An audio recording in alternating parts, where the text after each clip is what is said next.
Last offseason, the Philadelphia 76ers made a big move and signed Paul George to a massive 4-year, $211 million contract, in which at the end of that contract he will be 37 years old and will be making $56 million a year.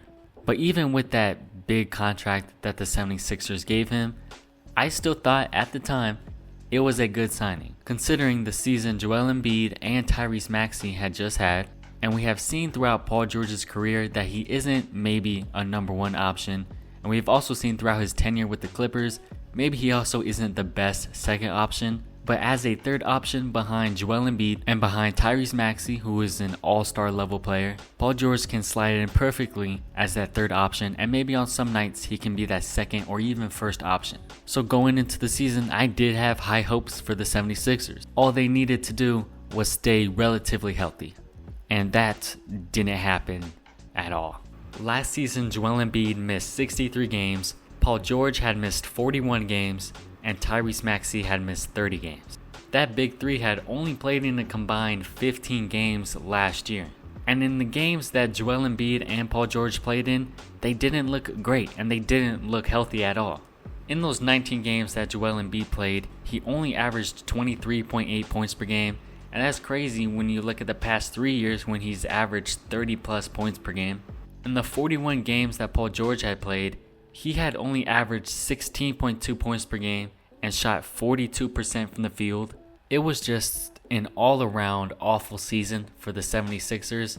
It was a season that when you think to yourself, what could be the worst possible outcome for a team? And that is what has happened to the 76ers.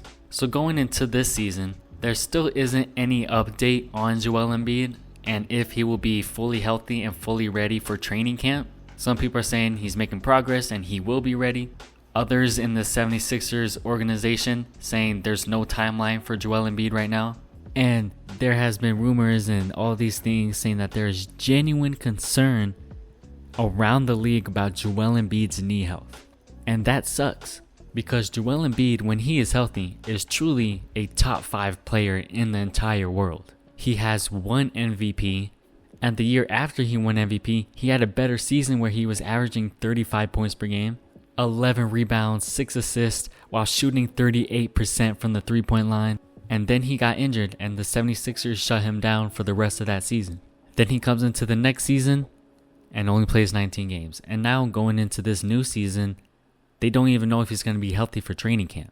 And we just really hope that Joel Embiid, even if he misses the beginning of the season, can come back in the middle or towards the end of the season and just play basketball. It'll be very unfortunate, not only for the 76ers and their fans, but also for Joel Embiid to not even play at all this upcoming season.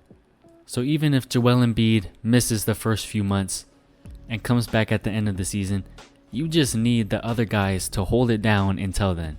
You need Tyrese Maxey to have a healthier season than he did last year and play at an all-star level.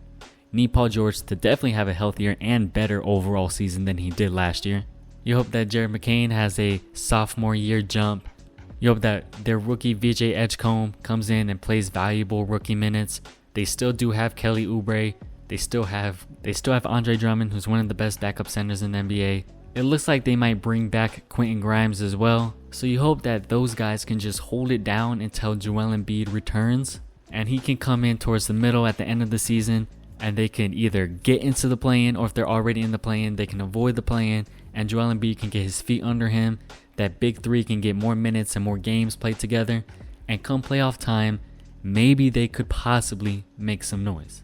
This team, I think, has the highest ceiling and then the lowest floor you could think of. This team could very easily have a repeat of last season and miss the play-in entirely and be the 13th seed once again.